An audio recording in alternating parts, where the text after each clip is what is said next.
The new ground offensive launched by Israeli forces on Gaza has exacerbated the humanitarian crisis in the war-ravaged enclave. United Nations reports 57 children have reportedly died from malnutrition in Gaza due to aid blockade imposed by Israel since March 2nd. And if the situation persists, nearly 71,000 children under the age of 5 are expected to be acutely malnourished over the next 11 months. UN expects more trucks to enter Gaza on Wednesday. On your first one, around 100.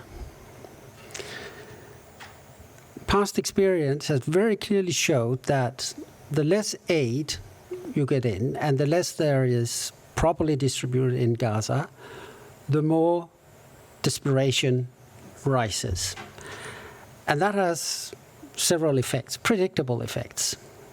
One is that the insufficient supplies are at greater risk of being looted. Why does that happen? Because it's being sold. It is being sold on what some people call a black market. I prefer a market of desperation. Under immense international pressure, Israel has allowed 5 UN trucks carrying humanitarian aid, including baby food, into Gaza. But that's insufficient.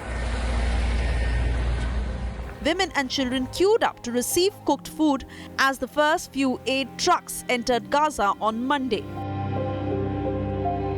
It is totally insufficient. Of course, the Israeli army has been blocking access to all humanitarian aid to Gaza for almost 3 months. So much so that the people of Gaza, the children of Gaza, were starving, were thirsty. And for reasons of domestic policy, the Israeli government decided to reopen the door to half open the door. It was already insufficient before this blockade. But Israel has not stopped its armed aggression in Gaza one bit in all these months of aid blockade. Fresh Israeli strikes on Tuesday damaged a school-turned-shelter, resulting in casualties of women and children.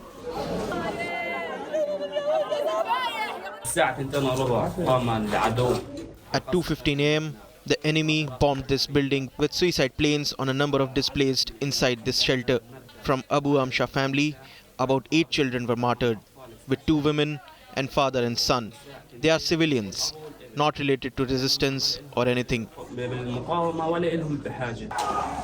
Injured and ill Palestinians in Gaza face desperate conditions as hospitals face a collapse in operational capacity, according to the United Nations.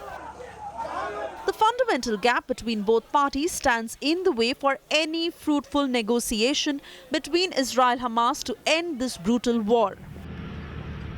The rounds of negotiations that took place in Doha in the past couple of weeks unfortunately didn't lead us anywhere yet, because there is a fundamental gap between the two parties, which is one party is looking for a partial deal that might or have the possibility to lead to a comprehensive deal, and the other party is looking just for one-off deal and to end the war and to get all the hostages out.